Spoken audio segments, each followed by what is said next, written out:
Pria itu membersihkan pisau yang menempel di sepatu esnya. Lalu ia membuka mulutnya dengan paksa. Ia mendapati ada gigi berlubang di dalam rongga mulutnya. Karena tidak ada dokter di sekitarnya, pria itu mengambil keputusan yang berani. Ia mengarahkan bilah pisau ke gigi yang berlubang dan menahannya. Ia mengambil sebuah batu dan memukulkannya dengan keras.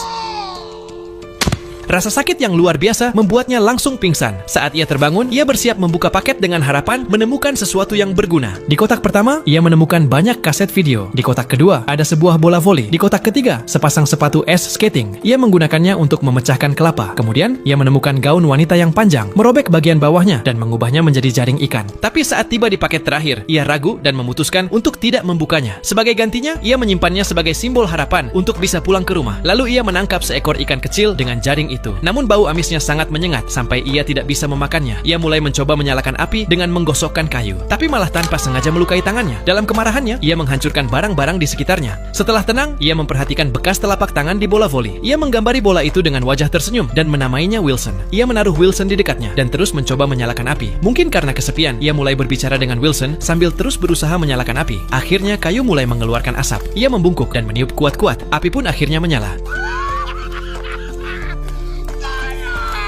Malam itu ia menyalakan api unggun di pantai. Ia memanggang kepiting yang lezat bersama teman barunya. 4 tahun berlalu dalam sekejap mata. Pria itu sudah terbiasa hidup di pulau. Ia bisa melempar tongkat dan menangkap ikan dengan mudah. Tetapi kesepian tetap terasa menyiksa. Suatu hari, ia menemukan sebuah pelat logam yang mengapung di laut. Saat melihat pelat itu tertiup angin, muncul sebuah ide cemerlang di benaknya. Ia mulai menebang pohon, mengumpulkan ranting dan memelintir kulit kayu untuk membuat tali. Ia juga merobek kaset video untuk menambah panjang tali, namun tetap belum cukup. Ia memandangi Wilson seolah mencari jawaban.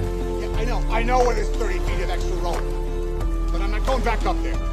Meski begitu, ia naik ke puncak gunung dan mengambil seutas tali. Tali yang sebenarnya dulu ia siapkan untuk mengakhiri hidupnya. Sebelum berangkat, ia mendandani Wilson, mengukir pesan di dinding batu, dan mengikat Wilson di bagian depan rakit. Ia juga membawa paket yang belum pernah dibukanya. Pria itu pun resmi berlayar, tak gentar menghadapi ombak dan angin, bahkan menyemangati Wilson untuk bersama-sama melewati badai. Saat ombak besar datang, ia cepat-cepat melepaskan tali dan membuat layar. Rakit itu berhasil melewati badai dengan selamat. Mereka mengapung di permukaan laut. Saat hujan turun, ia menampung air hujan dalam tempurung kelapa. Ia menunjukkan ikan-ikan hasil tangkapannya kepada Wilson dengan bangga. Namun malam harinya, badai lain datang dan menghancurkan layar. Pria itu memeluk Wilson erat-erat, tetapi rakitnya semakin menjauh terbawa arus. Saat ia terbangun, Wilson telah terbawa arus ke tengah laut. Ia segera melompat ke air dan berenang mengejarnya. Tetapi semakin ia berenang, semakin jauh Wilson terbawa. Dengan putus asa, ia kembali ke rakit dan membuang dayung lalu terbaring lemas. Di saat itu, sebuah kapal lewat dengan suara menderu. Ia mengangkat tangannya sekuat tenaga dan akhirnya ia diselamatkan.